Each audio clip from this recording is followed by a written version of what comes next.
and welcome to Bickering Book Reviews. I'm Sarah, And I'm Becky. and today we're talking about Codebreaker by Jay Martel.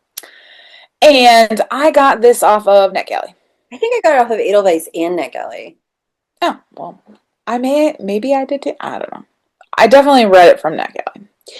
Anyway, so this is about Mia, who is, I think She's it's about 17. Mia. It's Mia. I'm like, is she a senior? Because that kind of got convoluted throughout the story. No, I think she's Irrelevant. 17. It's the summer before senior year, and she's deciding where she's going to apply for college. That's irrelevant. So, anyway. This is about Mia.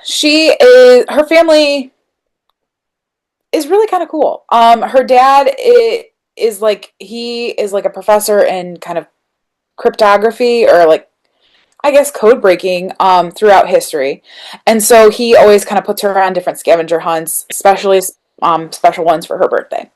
When she comes home one night, her both of her parents are acting like super weird, but she gets her 17th birthday scavenger hunt. It's like a box, and so as she's working on that, some randos show up and start being violent because somebody took something from them. She's not really quite sure what, and basically from that, her mom gets killed in the whole kind of process, and her dad is on the run because supposedly he took something from these guys. Um, and she Mia is just, you know, grief. She's grieving her mother's death, but she's also doesn't trust her father anymore and blames him for her mother's death.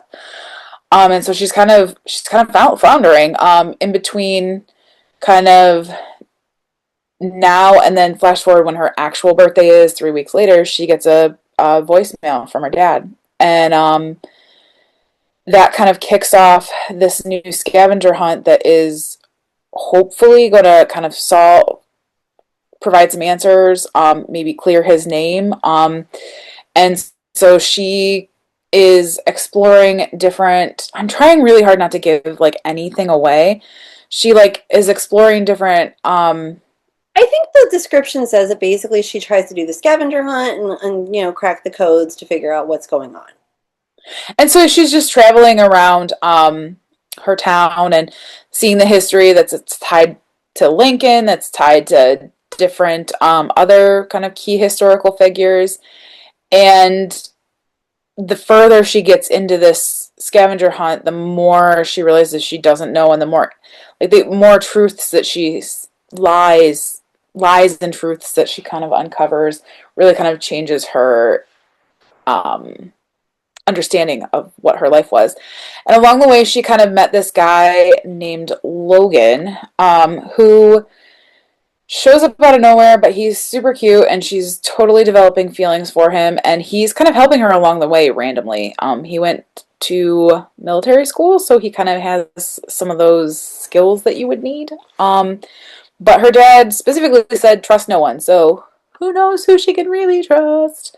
And basically it's just like this action-packed novel about solving codes, and Becky has different thoughts on this book, but it's an action-packed novel about kind of solving codes. And there are different points throughout the book where it will give you kind of the key pieces to solve the code, and then you'll stop to kind of figure it out. And that is kind of the summary of it. I think I covered it all. Yeah. It was very vague, but I think it needed to be. So the premise of this book is great. Like, I loved the premise of this book because I like spy books and palace intrigue books, and you have until midnight to solve the mystery and figure everything out. But I don't feel like this book was that. And the code thing was cool, but first of all, reading it on your phone, it doesn't blow up so you can't see the code. And second of all, I don't necessarily think they always give you enough information to be able to crack the code. I think they did. I never. So I really liked the fact that there were ways to solve the code. I love real world connections with books like that. I didn't actually solve any of the codes though. I was going to try, but I couldn't get it big enough because I like those kinds of things. Like I was just being lazy when I read this book, to be honest. my thing is this book is 330 pages. This book took me over a week. I felt like I don't know who this book is for because it reads like a middle grade book. The character is 17. Okay, so kids read up, that's fine. But then there are things that are said and situations in this book that I can't give this to a fifth, sixth grader who might So actually like honestly, it. I think you could make this work for a fifth, sixth grader if you took out all of the curse words and all of the innuendos. Like, but it could still have the same vibe and still do the same thing. It just didn't need to be to the level of her But that's kind of not my being book on the 17. shelf, so I can't give it to a sixth grader. Well, you're right. You're There is, right. and I'm But I sad, mean, yeah, this definitely feels like a first book. It and I feel bad wholeheartedly feels like. trashing somebody's first book, but I thought big chunks of it were boring. And like they would go someplace, and then I literally, it felt like a PBS show from the early 90s when I was a kid, and like a character would come out and explain something like, oh, we are, and this is not somewhere they visited, but like we're at Jefferson's house. And then like a character would come out with like a Sherlock Holmes hat and a big magnifying glass and explain what it was.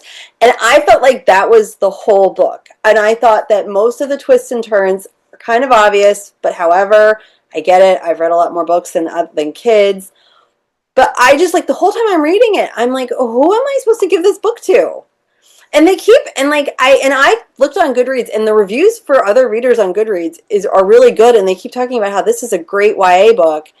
This is not an inheritance game read alike. This is like and like and like I said, like there are things in this that in my community, if I gave it to like a middle schooler, the parents are going to have issues with it. And if my kids who are reading like Maureen Johnson and Jennifer Lynn Barnes aren't going to like it. So who is this book for? Yeah. No, the older teens are not going to like it. I think the younger teens would really respond to it, but you're right. There are certain innuendos and things that like wouldn't fly with that age grouping. Um, but like I said, taking it out wouldn't totally change the dynamic of the story. I did feel like there was a lot of info dumping. However, I didn't understand like how else they would do it. Like to talk about these codes so that you can solve the codes, I don't know how you would not information dump. I don't know. You know what I mean? I don't So know. I don't know how you would do that, but like maybe that's because I'm not the author. Plus, the other weird thing, like I think this is the one. This author is actually two people. It's a couple. It's Yeah. the wife writes it, and the husband is a cryptographer, I believe. So he's got the background in kind of solving codes. And I don't know. I could still see myself giving this to somebody. I don't know who, because I could see them enjoying those real world connections. You know what I mean? And like moving past because like the thing is it did to me it felt like a James Patterson novel. Like one of those action James Patterson novels that aren't really like they're not really put together or anything. There's spies and intrigue and like things I don't know, like I it reads to me like a James Patterson novel that I've read in the really past. action packed. Like they keep going like, and it to me, and they're like fast paced, action packed. But to me, it was slow. Like you have to work at this book. No, because they go from here to there, and then they're like dealing with this bad guy and that bad guy. And of course, now that I say the bad guy thing, like that was really annoying. Like the one lady, like she just kept coming up like a bad fucking cold. Oh, I'm sorry, I swore. But like she just was there all the time, and it's like I'm over this. It was so villain. Like I said, to me, it felt like a kid show from the early '90s. Like it was very like Yeah. over the top villainy, and like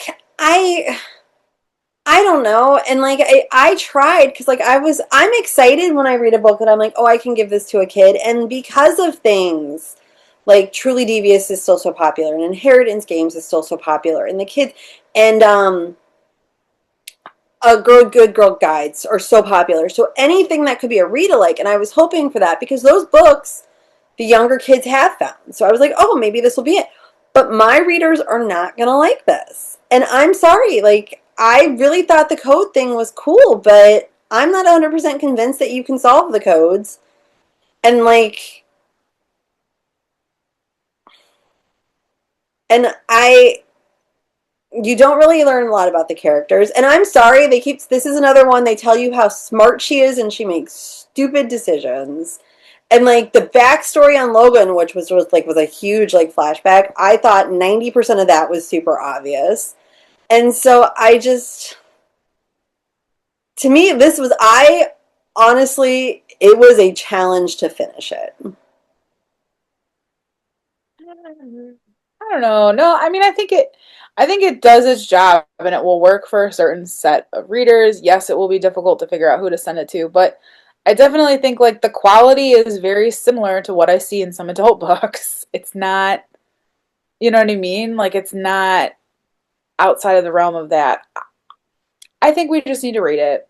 So our rating scale goes from 5 minutes, 5 unicorns down to 2 unicorns. If we don't like it, it doesn't get a horn and is therefore a horse. Where are you? I'm at a two.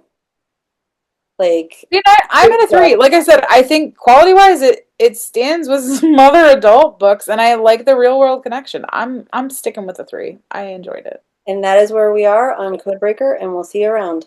All right, bye.